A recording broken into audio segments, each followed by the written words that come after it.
We've talked a lot about the monsoon bringing out the mosquitoes, but it's not the only thing. You probably noticed flies, moths, all sorts of insects everywhere. So what's bringing out all those bugs, and will our triple digits, all this heat, maybe keep them at bay? Kim is live with more on what the experts are saying this morning. Good morning, Kim. Good morning to you, April. Yes, our blockbuster rain has created this invasion of insects, pests, and everything in between. So will this heat help kill them off or control the population? I have an expert with us to explain. Joining us is Alex Luna. She's the director of research at the Scorpion Repel pest control company here within the valley. Tell us what we're seeing fluttering about lately. So a lot of what we've seen recently is those little yellow caterpillars that are kind of all over the place that have just popped up out of nowhere. Those are actually the larvae of the white-lined sphinx moth. And so those are really thriving right now because of the rain, because what they eat in that larval stage is the desert vegetation.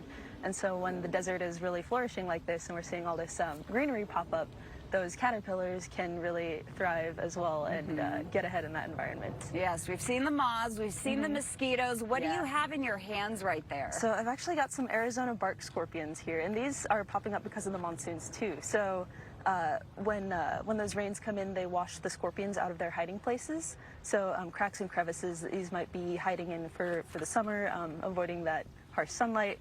They're getting washed out by the rain. And they're also popping up a lot more because their prey is doing really well. The crickets and the grasshoppers that they feed on thrive really well in the desert heat in the summer. And so the scorpions are coming out and doing really well because of the crickets and grasshoppers that we're seeing as well. So we've had several days of unusually hot temperatures here within the Metro Phoenix area. We're under an excessive heat warning. Is this heat going to kill them off, kind of reduce their populations? So not necessarily. Unfortunately, a lot of the bugs that we're seeing that are popping up tend to thrive really well in the heat. They're super well adapted for those hotter temperatures. And what might actually be driving the insect population down once we see in a few months here when the monsoon season starts to fade out and we don't have as many of those heavy rains, those drier conditions are what's going to prevent these insect populations from being able to do so well. So how long do you think these guys are going to stick around with us?